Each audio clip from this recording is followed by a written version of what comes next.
In the last guide, we walked through the basic set of files that were created, but then we stopped and took a much deeper look at how the controller works. And the reason why I'm doing this is because I want you to see that the controller is functioning really as the traffic cop for your entire application. So it is checking to see what route is coming in, or I should say it's communicating with the routing system, and then from there it is assigning what values should be made available to the view. It's communicating with the database via these model calls right here, and so I think it's very important to understand everything that the controller is doing for us. We went through the index and show actions, and also these are methods, but a very common convention in Rails is to call these actions. So you'll hear me most likely say action and method throughout this entire course. Next, let's get into what the new action does here. So new, as you may have guessed, creates or makes possible to create a new blog. But that's not really the best way of thinking about it, because new doesn't technically create a new blog. Create creates a new blog. And if that sounded about as clear as mud, do not worry, we're going to go see exactly what this subtle difference is. I know when I was initially learning Rails, the concept of seeing something that said new and create seemed so similar, and I was not sure exactly what they did. So let's see what these actually do for us. If we close controllers and go down to views, you can see that we have a directory here called blogs, and inside of this we actually have items here, and most of them map to these actions. Not all of them, and I'm going to go into why not all of them here shortly, but for right now just see that we have an index action, just like we have an index view, just like we have an index action. We have a show view, just like we have a show action, and we also have a new view right here. And if I click on this, and I'm going to actually come up here, and let's split this into two rows so that we can see both of these simultaneously. So what new does is new does not actually create a new blog. All new does is it gives us the ability to do something called instantiation. It means that it instantiates a new blog, or in other words, it creates a new instance of blog. Now, notice here that blog, and this is, I think, the easiest way to understand this, blog.new doesn't actually create a new blog because it doesn't have any parameters. Notice how in our application, in order for us to create a new blog, we actually have to type things in. But if we just say blog.new, we're just going to have an empty blog, and so that would be kind of pointless. So all new does is it gives us the ability to have this form element. So if I'm here, I click new blog, you can think of this as being the action that triggers this new method. But from there, we have to connect new to create.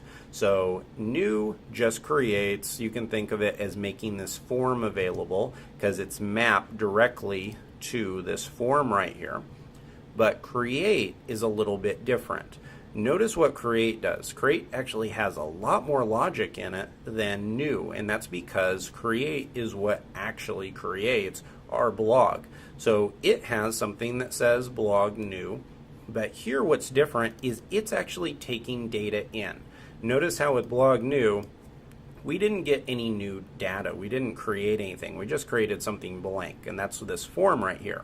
But what create does is it takes the form parameters that we typed in. It takes title, like my title, and then my body, just like this. And then notice how it says create. I kind of love how Rails does this. So Rails knows that some of this can be a little bit confusing, especially to people new to the framework.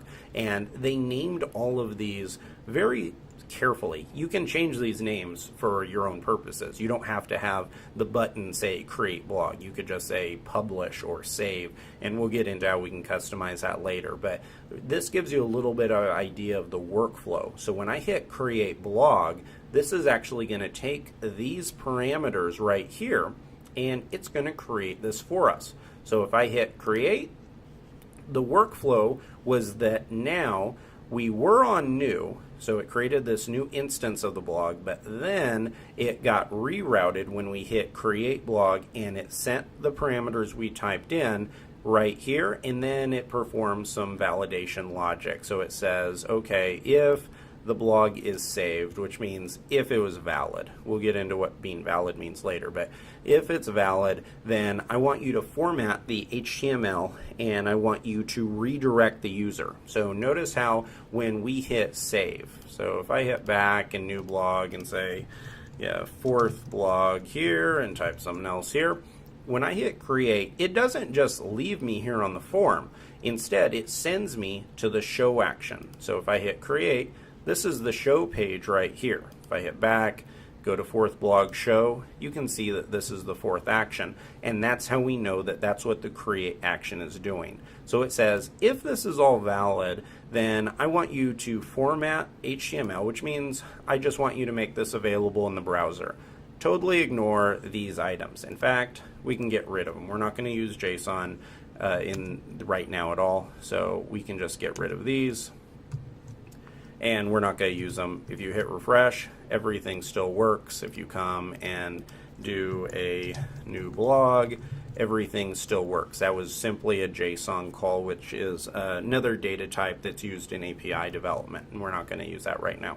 Okay, so right here we have our format.html, which means that this is something available in the browser, and we're redirecting to blog. Now this may seem a little bit confusing because, yeah, how does it know this? And this is where a little bit of the Rails magic comes in, because it knows by default that if you pass in this @blog, then it's going to redirect to the blog's show page. So if I wanted to do something like this, where I said blog_path, which is the route, and pass this in, I believe this should work exactly the same way. So if I do this, do another one, and yeah, so that still all works identically. So this is just when you have just the @blog, that's just Rails giving you a little bit of a shorter way of typing it in, which I'm going to keep because my personal feeling is that the less code that you have to type, the less bugs you're going to introduce into your program. So anytime that we have a nice shortcut like this, I like to take advantage of it. Now the other thing that this does is it says blog was successfully created.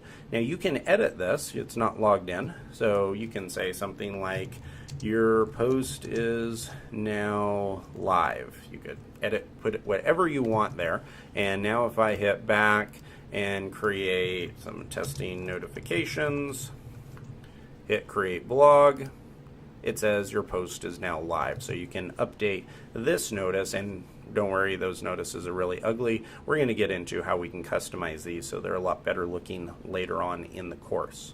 Now, new in Creator map together. You notice that we skipped over edit.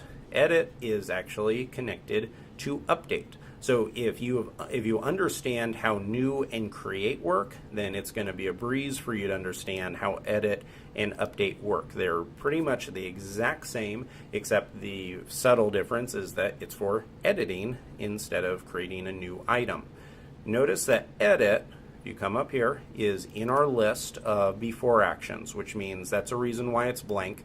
It has the ability to know what item that you want to edit. And if I click on the edit code right here, the edit file, I'm going to bring this down, and you can see it says editing blog, and if we come and click on edit, it says editing blog right here.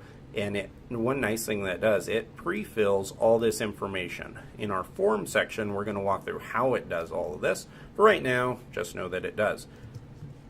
So right here, this is going to make the blog instance variable available to the view. So right here with edit, it makes it available, and then if you click on update blog, so testing notifications 2, click update, and it's going to update right there. It says blog was successfully updated, and now it has our new content.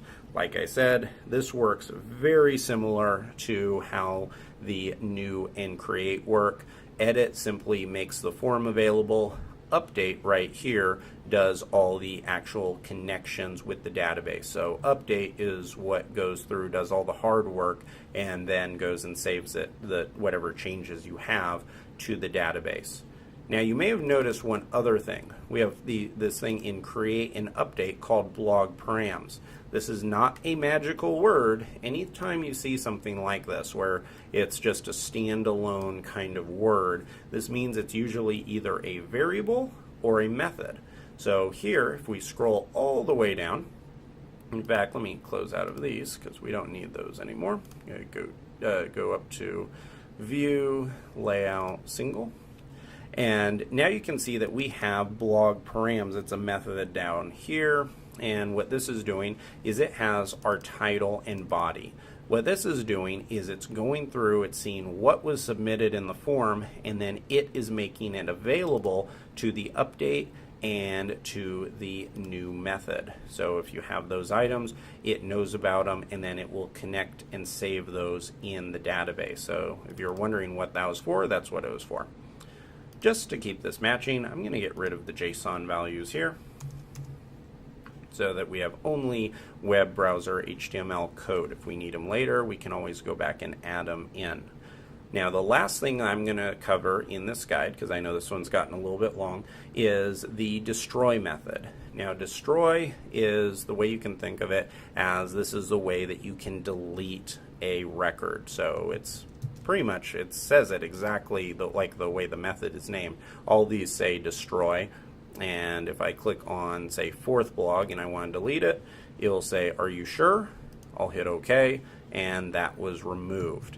Now, if you are wondering how that all works, if you come to the index action, so if I go to index.html.erb, right here, this has all of the code that we see. So all of this code right here is all contained inside of this file. Notice that we even have the notice up here. So where it says blog was successfully destroyed, that is all popping up and sliding into this notice variable. Now we have a title and a body, and we have this in a table format, just like we have right here. So if I were to change this to say something like blog title, hit save, now you can see that it says blog title. You may wonder that, how this says destroy. The reason why they do that, I don't think I've ever seen an application keep the word destroy. They do that just so you can have a very clear mapping on understanding that it is communicating directly with this destroy action.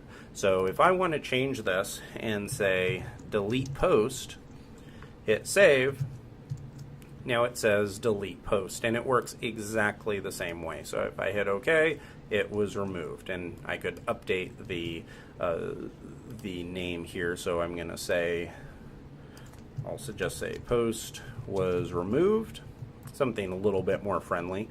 And now if I click it again, it'll say post was removed, and all of this is working. So I'm going to take a little pause in recording so that you can go get up, get a little snack, walk around the room, and we'll get back into analyzing how Rails works when you get back.